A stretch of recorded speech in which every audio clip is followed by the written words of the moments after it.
Everything at my best friend's baby shower looked perfect. Everyone was laughing, taking pictures, and celebrating the happiest day of her life. I was smiling too, until my husband suddenly leaned closer and whispered, "We have to leave. Right now." I looked at him, confused. Why? "What's happening?" I asked. He didn't answer. He just grabbed my hand and walked me out while everyone watched. I thought something terrible had happened. But when we reached the car, he looked at me and said something that made my entire world stop. "You really didn't see what was happening in there, did you?" My name is Emily Carter, and I'm 34 years old. For almost half of my life, Rachel Bennett had been more than just my best friend. She was the person who knew every version of me, the insecure college student trying to figure out life, the heartbroken girl after my first serious breakup, and the woman I became after years of mistakes, lessons, and growth.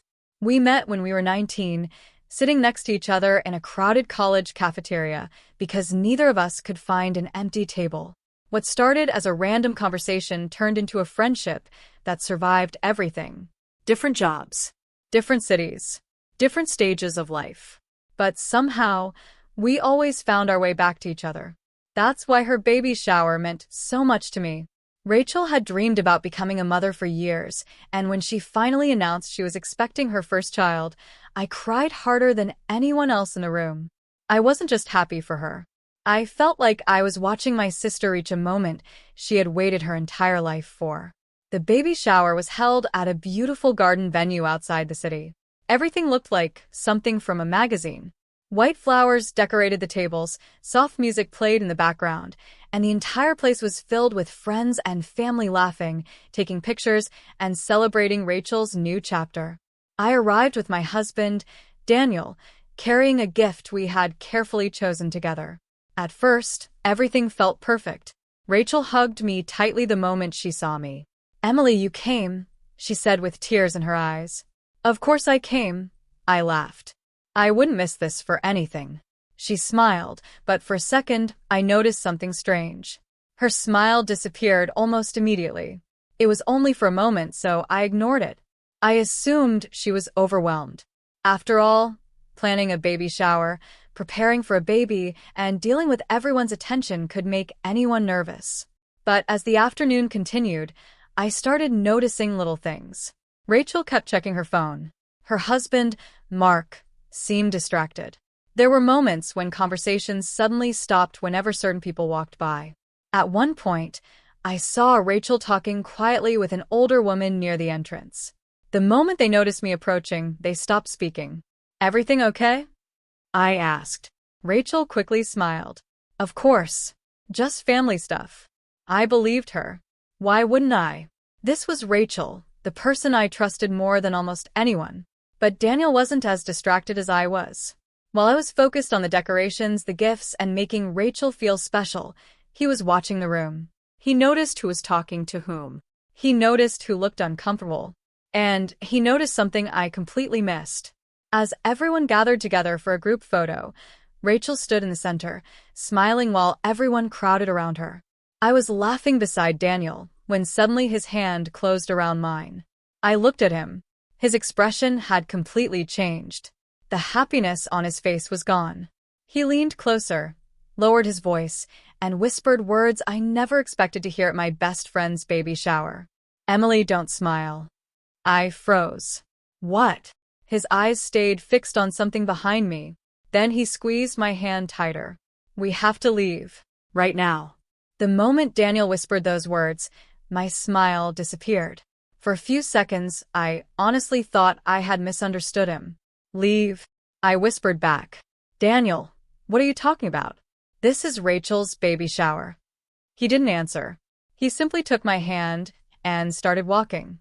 I looked back over my shoulder. Everyone was still laughing. People were taking pictures. Rachel was standing near the gift table, smiling as if nothing was wrong. The whole scene looked normal. Perfect even. And that made me even more confused. "Daniel, stop," I said quietly when we reached the hallway. "You're scaring me." "Did something happen?" He looked around to make sure nobody was following us. "Not here," he said. "Wait until we get to the car."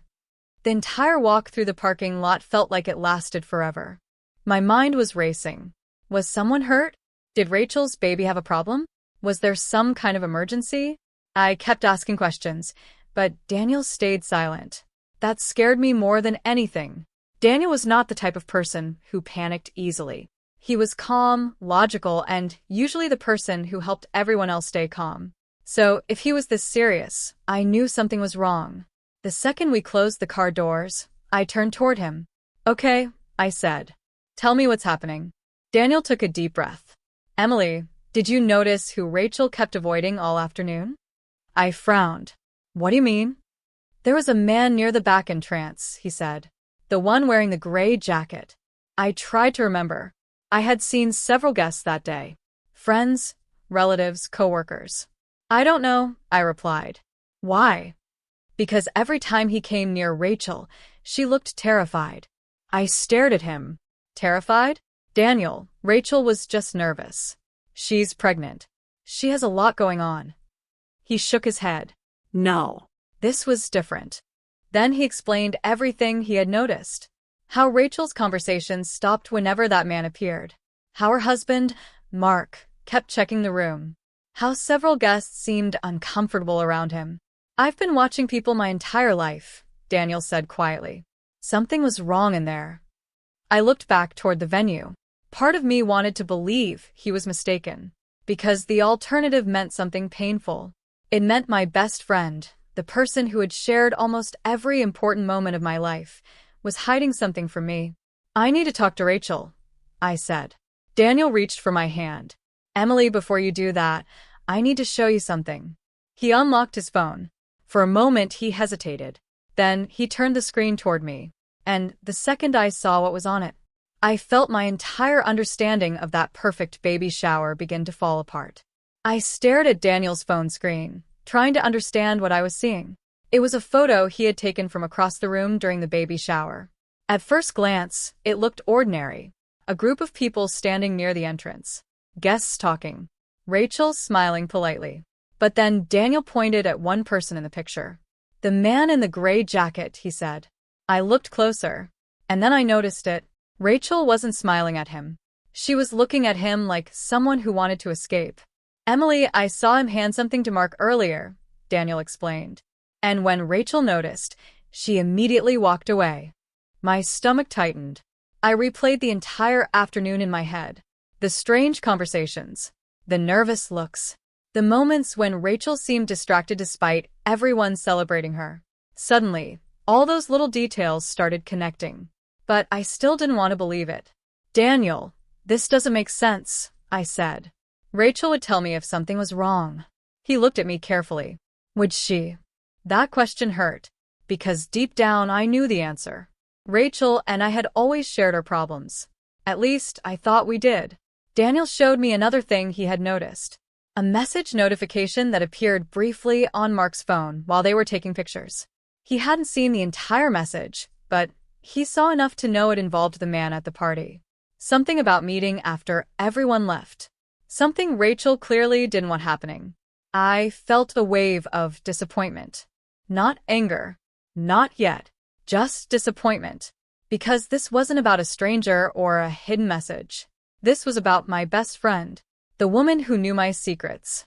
The woman I defended when other people questioned her choices. The woman I believed would always be honest with me. "I need to hear it from her," I said. Daniel nodded. "I knew you would." We drove back to the venue. The party was still going on when we returned. Music was playing, people were laughing, and guests were opening gifts as if nothing had happened. But I couldn't see it the same way anymore.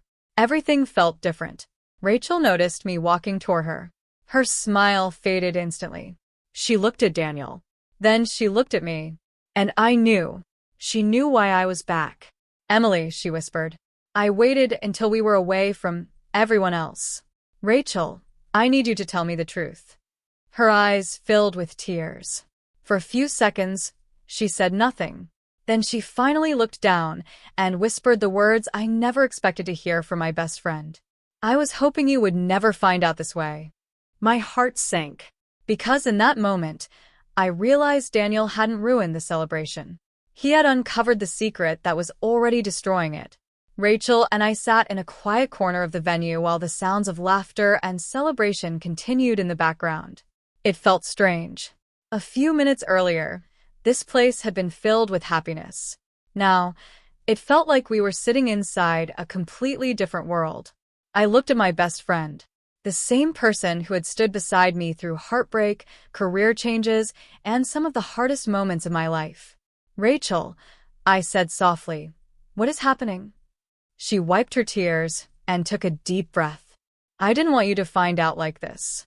Those words hurt more than I expected, not because she was struggling, not because she had a secret, but because she had chosen to keep me outside of her life when I thought I was one of the people closest to her. "I was going to tell you," she said. "When?" She looked away. "I don't know." That answer told me everything. Rachel explained that the man Daniel noticed was her husband Mark's former business partner, someone connected to a serious financial dispute that had been affecting their marriage for months. The situation had become complicated. There were legal issues, arguments, and decisions that Mark had made without telling her. She had been trying to keep everything together while preparing for the baby. The baby shower was supposed to be a happy day, Rachel said. "I didn't want everyone worrying about us." I listened quietly. Part of me understood. She was scared. She was overwhelmed. She wanted one day where everything looked normal. But another part of me was hurt. "Rachel, I would have been there for you," I said. "I know. Then why didn't you trust me?" Her eyes filled with tears again. Because I was embarrassed. That answer changed something inside me. For years, Rachel had always seemed like she had everything figured out. The perfect relationship, the perfect life, the perfect future. But behind that image was someone struggling to admit she needed help. "I thought if people knew the truth, they would see me differently," she whispered. I reached for her hand. "Rachel, everyone has problems. Hiding them doesn't make you stronger." She nodded. "I know that now." Daniel stood nearby, giving us space. He hadn't wanted to create drama. He hadn't wanted to ruin her celebration. He just wanted me to know the truth before I walked into a situation I didn't understand. As Rachel apologized, I realized something important. Trust isn't about pretending people never make mistakes. It's about being honest enough to admit when things are falling apart. And that day, I learned that sometimes the happiest moments can hide the deepest struggles. Because the baby shower wasn't just a celebration anymore. It was the moment Rachel finally stopped pretending everything was perfect. After that conversation, Rachel and I didn't immediately go back to the way things were. And honestly, I think that was necessary. For years, we had built our friendship on honesty. But that day, I realized even strong relationships can be damaged when people hide behind fear. Rachel apologized many times. Not just for keeping the situation from me, but for making me feel like I wasn't someone she could trust with the difficult parts of her life. I told her I understood why she was scared. I understood why she wanted one perfect day, where nobody knew what was happening. But I also told her something she needed to hear. "Rachel, you don't have to pretend everything is okay with the people who love you." She cried when I said that, because deep down I think she already knew. Over the next few months, we slowly rebuilt our friendship. It wasn't instant. There were difficult conversations. There were moments where we had to admit things we didn't want to admit. But we became closer because we stopped pretending. Daniel also never took credit for what happened that day. When I thanked him for noticing something I missed, he simply smiled. "I wasn't trying to expose anyone," he said. "I just didn't want you to be the only person in the room who didn't know the truth." And that's when I realized how lucky I was. Not because he saved me from a problem, but because he respected me enough to make sure I had all the information before making my own choices. Looking back, that baby shower taught me something I'll never forget. Sometimes the moments that look the happiest from the outside are the ones hiding the biggest struggles. A room full of smiles doesn't always mean everything is perfect. Real love isn't about protecting appearances. It's about having the courage to face the truth together. That day, my husband didn't pull me away from a celebration. He pulled me toward the truth. And that truth changed how I saw my best friend, my marriage, and the people I trusted forever. Sometimes the biggest secrets are hidden behind the happiest smiles, and true relationships are tested when the truth finally comes out. If this story touched you, remember that honesty and trust are more valuable than appearances. Share your thoughts in the comments. What would you have done in this situation? Don't forget to like, subscribe, and join us for more powerful stories.